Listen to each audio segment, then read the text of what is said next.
अस्सलाम वालेकुम student. So this is lecture number 5 और आज की क्लास में हम पढ़ने जा रहे हैं डिफरेंट टाइप्स ऑफ मैट्रिसेस। हमारे साथ row matrix, column matrix, diagonal matrix, scalar matrix और इसके लिए स्पेशल कंडीशन। तो इन सारी एस्पेक्ट्स के बारे में इंशाल्लाह हम आज इस लेक्चर में पढ़ने जा रहे हैं। तो लेक्चर स्टार्ट करने से पहले जितने नए स्टूडेंट्स हैं तो पहले जाए, इससे पहले मैंने 4 लेक्चर्स अपलोड की है, वो आप लोग पहले देखें और इसके बाद फिर आई लेक्चर नंबर 5 को कंटिन्यू करें। तमाम वीडियोस आपको यूट्यूब में मिल सकती है। यूट्यूब चैनल लिंक मैंने डिस्क्रिप्शन में डाल दिया है, एजुकेशनल सेंटर एहसान दानिश। तो आप उस चैनल से सारे वीडियोस देख सकते हैं। तो चलो आज के लेक्चर को कंटिन्यू करते हैं। तो स्टूडेंट्स, जो सबसे पहला टाइप है वो रो मैट्रिक्स। तो रो मैट्रिक्स हमारे साथ वो मैट्रिक्स होता है जिनमें ओनली एंड ओनली 1 रो होता है। कॉलम्स हमारे पास जितने भी हो सकते हैं, कॉलम 1 भी हो सकता है, 2 भी हो सकता है, 3 भी हो सकता है, इनफाइनाइट कॉलम हो सकते हैं। लेकिन हमारे साथ जो इसमें रोज है, रो इसमें 1 होने चाहिए। इसमें देखिए कितने रोज है, 1। इसमें 1 रो 1 रो 1 रो। इन सारे मैट्रिसेस में रोज हमारे साथ 1 है। लेकिन अगर आप दूसरी तरफ देखें तो इसमें नंबर ऑफ कॉलम्स, इसमें कॉलम 2 है, इसमें कॉलम 1 2 3, इसमें 4 है, इसमें 1 है।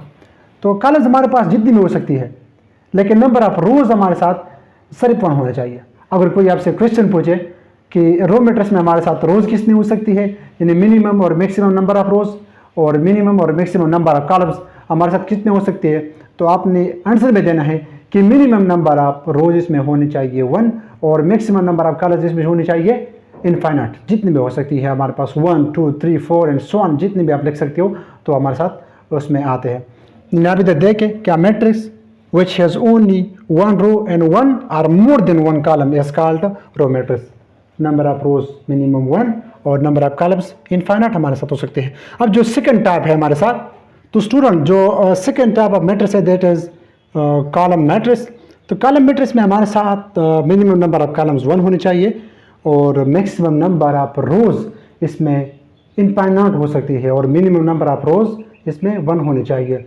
तो आप साथ कॉपी में हेडिंग कर दे कि कॉलम मैट्रिक्स और फिर इसके बाद लिखे क्या matrix which has just 1 column and 1 और more than 1 rows is called column matrix. अब इसकी तरफ आप देखिए, इस जो मैंने एग्जांपल दिया है इसमें ए बी, तो हमारे साथ यहाँ पर कॉलम 1, सेकंड एग्जांपल में कॉलम 1 और थर्ड एग्जांपल में कॉलम 1। तो minimum and maximum number of column इसमें कितने होने चाहिए, 1, सिर्फ 1। मैक्सिमम 1 मिनिमम 1, इसका मतलब ये है कि ओनली 1, ठीक है। और नेक्स्ट जो इस पर लिमिट अप्लाई है कि minimum and maximum number of रोज में कितने हो सकते हैं। तो मिनिमम नंबर ऑफ रोज इसमें 1 होनी चाहिए और मैक्सिमम इनफाइनाइट हो सकते हैं। तो सिंपल सा है इसके जो एप्लीकेशन है वो आगे हम पढ़ेंगे कि इसका क्या एप्लीकेशन है रो मैट्रिक्स। आप इतनी छोटे लेवल पे इतनी चीज़ें आप नहीं सीख सकते। अगर मैं मजीद उसको एक्सप्लेन करता हूँ कि इसकी एप्लीकेशन क्या है और कंप्यूटर पॉइंट ऑफ व्यू से इतने इसके प्रैक्टिकल लाइफ में इसकी एप्लीकेशन है, तो वो सारी चीज़ें मैं अभी नहीं बता सकता क्योंकि बहुत लेवल छोटा है। तो इंशाल्लाह फिर आप जब आप आगे चले गए तो फिर इसके बाद आप इसको पढ़ सकते हैं। अच्छा स्टूडेंट्स, जो थर्ड टाइप ऑफ मैट्रिक्स है वो हमारे पास है स्क्वायर मैट्रिक्स। तो स्क्वायर मैट्रिक्स के पहले आप लिखे हेडिंग स्क्वायर मैट्रिक्स, उसके बाद लिखे डिफिनीशन और फिर लिखे क्या matrix in which number of rows and number of columns are equal is called square matrix. इससे पहले लेक्चर में भी मैंने थोड़ी बहुत डिस्कशन की है स्क्वायर मैट्रिक्स की। यहाँ पर थोड़ी सी डिटेल से हम पढ़ते हैं कि स्क्वायर मैट्रिक्स हमारे साथ वो होता है जिनमें नंबर ऑफ रोज और नंबर ऑफ कॉलम्स बराबर होता है, यानी number of rows number of columns की बराबर होते हैं। ये इसके लिए कंडीशन है। अगर नंबर ऑफ रोज और नंबर ऑफ कॉलम्स बराबर नहीं है तो फिर हम इसको स्क्वायर मैट्रिक्स नहीं कह सकते। अच्छा, मिनिमम नंबर ऑफ रोज इसमें कितने हो सकते हैं, मिनिमम नंबर ऑफ कॉलम्स कितने हो सकते हैं। तो याद रखें कि स्क्वायर मैट्रिक्स के लिए मिनिमम नंबर ऑफ रोज और minimum number of columns at least 1 होने चाहिए। अभी इस मैट्रिक्स की तरफ देखें, इसमें नंबर ऑफ रोज कितने हैं, रोज इसमें है 1 और नंबर ऑफ कॉलम्स इसमें कितने हैं 1। तो 1 by 1 जो है स्क्वायर मैट्रिक्स है। इसका हम ऑर्डर किस तरह लेते हैं कि 1 by 1 बन रहा है। स्क्वायर मैट्रिक्स को हम इस तरह भी रिप्रेजेंट कर सकते हैं कि 1 by 1 के बजाय हम इस तरह भी लिख सकते हैं कि हम इसको इस तरह भी लिख सकते हैं कि 1 स्क्वायर मैट्रिक्स। अब इसकी तरफ देखें, इसमें नंबर ऑफ रोज 1 2 3 और नंबर ऑफ कॉलम 3 है।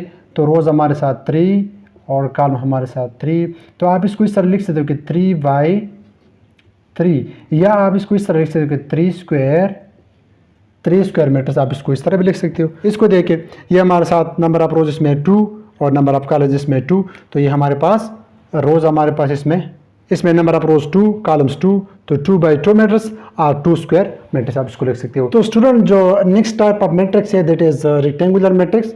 अब रेक्टेंगुलर मैट्रिक्स क्या होता है, इससे पहले क्लास में भी मैंने इसको थोड़ा सा डिस्कस किया था। रेक्टेंगुलर मैट्रिक्स हमारे पास वो होता है कि a matrix in which number of rows and number of columns are not equal is called rectangular matrix. यानी वो मैट्रिक्स जिसमें number of rows number of columns के बराबर नहीं होते उसको हम कहते हैं रेक्टेंगुलर मैट्रिक्स। अब यहाँ पर देखें, इसमें नंबर ऑफ रोज कितने हैं 1 और नंबर ऑफ कॉलम इसमें है 2, तो इसका ऑर्डर जो बनना है 1/2। तो रोज कॉलम्स के बराबर नहीं है, लिहाजा ये हमारे साथ रेक्टेंगुलर मैट्रिक्स है। इसके अलावा इसको देखें, number of rose 1 2, number of columns 1 2 3, तो ये भी हमारे साथ रेक्टेंगुलर मैट्रिक्स है। और इसको देखें, इसमें नंबर ऑफ रोज 3 और नंबर ऑफ कॉलम्स 2, तो लिहाजा ये भी हमारे साथ रेक्टेंगुलर मैट्रिक्स है क्योंकि इसमें number of rows number of column के बराबर नहीं है। सो इन कंक्लूजन हमारे साथ स्क्वायर मैट्रिक्स जिसमें number of rows number of columns के बराबर होते हैं, और हमारे साथ रेक्टेंगुलर मैट्रिक्स जिसमें number of rows number of columns के बराबर नहीं होते। यानी एक मैट्रिक्स या तो स्क्वायर मैट्रिक्स होगा या हमारे साथ रेक्टेंगुलर मैट्रिक्स होगा, राइट।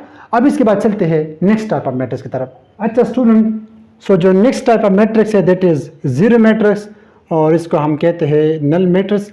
मैं बताता हूँ कि जीरो और नल में क्या फ़र्क है, लेकिन सबसे पहले डेफिनेशन करते हैं कि एनी मैट्रिक्स होज ऑल एलिमेंट्स, यानी एंट्रीज, एलिमेंट्स को आप एंट्रीज भी कह सकते हैं, उसको मेंबर्स भी कह सकते हैं, और equal to zero is called zero matrix और नल मैट्रिक्स।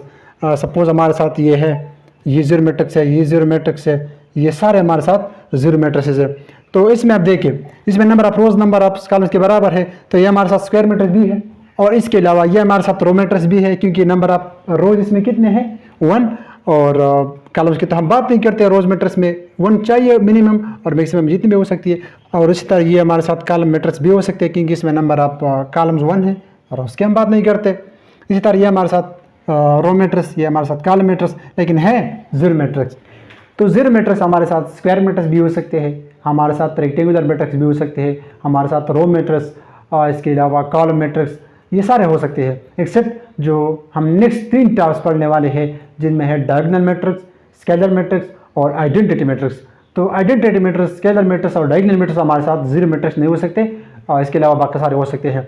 अच्छा स्टूडेंट, ये जो जीरो लिखा हुआ है और फिर इसके बाद लिखा है नल, इसके बारे में मैं थोड़ा सा 2-3 पॉइंट्स बताता हूँ ताकि आप लोगों को थोड़ा सा समझ आ जाए। इस लेवल पे तो जीरो और नल हमारे साथ सेम है, लेकिन इसमें स्मॉल डिफरेंस है। नल का मतलब ये होता है कि जब हमारे साथ 2 क्वांटिटीज़ एक दूसरे को अपोज करके और रिजल्ट को जीरो बनाते हैं, तो उस सिचुएशन में हम नल को यूज़ करते हैं। और जीरो का तो मतलब ये होता है कि हमारे साथ कुछ है नहीं। लेट सपोज मैं एक आपको एग्जांपल देता हूँ कि लेट सपोज मैं इस हाथ से 5 न्यूटन फोर्स इस हाथ पे अप्लाई कर रहा हूँ, और सेकंड साइड से भी 5 न्यूटन फोर्स अप्लाई हो रहा है। तो 5 न्यूटन इस तरफ से और 5 न्यूटन इस तरफ से, तो हमारे साथ रिजल्ट क्या बनता है, जीरो बनता है। लेकिन इस सिचुएशन को, इस केस में हम कहते हैं कि नल। और जीरो का मतलब ये होता है कि हमारे साथ बिल्कुल कुछ है नहीं। तो ये थोड़ा सा स्मॉल डिफरेंस है नल और जीरो में। अगर कोई आपसे पूछे तो आपने इस तरह आंसर देना है। चलते हैं नेक्स्ट टाइप ऑफ मैट्रिक्स, जो हमारे पास 3 रह गए। एक है रेक्टेंगुलर मैट्रिक्स, इसके बाद है फिर स्केलर मैट्रिक्स, और जो लास्ट वन है वो हमारे साथ आइडेंटिटी मैट्रिक्स है। अच्छा स्टूडेंट्स, तो जो लास्ट 3 टाइप्स है उसकी तरफ आप देखें, डायगोनल मैट्रिक्स, स्केलर मैट्रिक्स और आइडेंटिटी मैट्रिक्स। लेकिन इसके लिए एक कंडीशन है, वो कंडीशन किया है कि इसमें नंबर ऑफ रोज और नंबर ऑफ कॉलम्स के बराबर होनी चाहिए। अगर number of rows number of columns के बराबर नहीं है तो तब हम इसको इस कंडीशन पे सेटिस्फाई नहीं करते। तो डायगोनल मैट्रिक्स हमारे साथ कौन सा मैट्रिक्स होता है कि a matrix in which all the elements are zero except the elements on the main diagonal is called diagonal matrix. आप इसके एग्जाम्पल की तरफ थोड़ा देखें तो इससे खुद बहुत पता चल जाएगा आपको कि लेट सपोज हमारे साथ एक मैट्रिक्स है, इसमें मेन डायगोनल क्या होता है। इधर मैंने थोड़ा सा डेफिनेशन भी इसका लिखा है। मेन डायगोनल के start at the top left and goes to the bottom right in the matrices. यानी आप ऐसा करें कि जो हमारे साथ टॉप लेफ्ट है, टॉप सबसे ऊपर लेफ्ट साइड से आप शुरू कर दें और इसी तरह चलते जाए। जो बॉटम पे सेकंड कॉर्नर है यहाँ से शुरू करें, बॉटम राइट पे इधर मैट्रिक्स। तो ये जो हमारे साथ बन रहा है this is called main diagonal, और ये भी हमारे साथ मेन डायगोनल है। तो जब हमारे साथ मेन डायगोनल पर एलिमेंट्स जीरो नहीं होते और बाकी जितने भी एलिमेंट्स हैं वो हमारे साथ 0 होते हैं, तो तब हम इसको कहते हैं डायगोनल मैट्रिक्स। अब इसके बाद डायगोनल मैट्रिक्स में जब हमारे साथ ये जो एलिमेंट्स है, अब तो डायगोनल मैट्रिक्स में नंबर ऑफ जो एलिमेंट्स है वो 0 भी हो सकते हैं, वो हमारे साथ नॉन जीरो भी हो सकते हैं, वो हमारे साथ सिमिलर भी हो सकते हैं और हमारे साथ डिफरेंट भी हो सकते हैं। तो जब 0 होते हैं तो उसको हम डायगोनल मैट्रिक्स नहीं कहते, फिर क्योंकि वो तो फिर 0 मैट्रिक्स हो गया। लेकिन इसके लिए कंडीशन ये है, फर्स्ट कंडीशन कि ये स्क्वायर मैट्रिक्स होना चाहिए। सेकंड कंडीशन ये है कि जो मेन डायगोनल है इसमें जितने भी एलिमेंट्स है वो नॉन जीरो होंगे, राइट।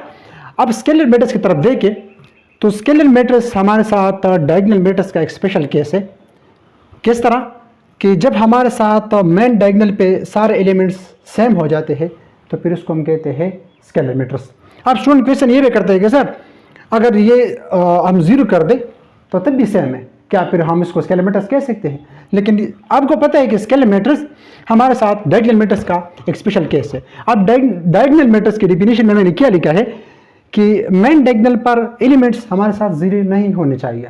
अगर 0 हो गए तो फिर ये डायगोनल मैट्रिक्स है नहीं, और डायगोनल मैट्रिक्स नहीं हुआ तो फिर कैसे स्केलर मैट्रिक्स हमारे साथ बन सकता है, राइट।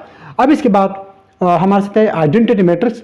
तो आइडेंटिटी मैट्रिक्स अब ये स्केलर मैट्रिक्स का स्पेशल केस। तो जब ये स्केलर मैट्रिक्स का स्पेशल केस है तो डेफिनेटली हमारे साथ डायगोनल मैट्रिक्स का भी एक स्पेशल केस है। आप इसको लिख के आइडेंटिटी मैट्रिक्स के हेडिंग दे और इसको यूनिट मैट्रिक्स भी कहते हैं, क्योंकि हम इसमें आप जो मेन डायगोनल पर एलिमेंट्स ले रहे हैं तो वो हमारे साथ सारे वंस होते हैं। तो आप डेफिनेशन लिखे और फिर इसके बाद लिखे क्या square matrix in which all the elements on the main diagonal are equal to 1 and the remaining are 0 is called identity matrix.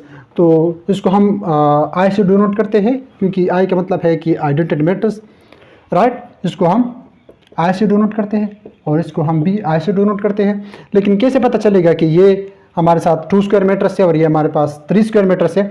तो for the sake of simplicity हम उसको इस तरह भी लिखते हैं कि आइडेंटिटी मैट्रिक्स तो है लेकिन ये 2 क्रॉस 2 है और ये हमारे साथ 3 क्रॉस 3 है। और जनरली हम इसको आई से डिनोट करते हैं। तो मेन डायगोनल पर जितने भी एलिमेंट्स हैं वो हमारे साथ 1 होते हैं। तो जो लास्ट 3 टाइप्स ऑफ मैट्रिसेस है ये ना हमारे साथ रोज में आ सकता है, ना हमारे साथ कॉलम मैट्रिक्स में आ सकता है और ना हमारे साथ रेक्टेंगुलर मैट्रिक्स में आ सकते हैं। तो कंडीशन फर्स्ट कंडीशन क्या है कि ये स्क्वायर मैट्रिक्स होना चाहिए। सेकंड कंडीशन ये कि जो मेन डायगोनल है उस पर सारे एलिमेंट्स नॉन जीरो होने चाहिए। अगर एलिमेंट डिफरेंस है तो उसको हम फिर क्या कहते हैं? Diagonal matrix. अगर एलिमेंट सेम हो गए तो उसका हम स्केलर भी कह सकते हैं, क्योंकि डायगोनल मैट्रिक्स का स्पेशल केस बन गया। क्योंकि जब हमारे साथ एलिमेंट्स नॉन जीरो हो और सेम हो तो उसको हम कहते हैं स्केलर मैट्रिक्स।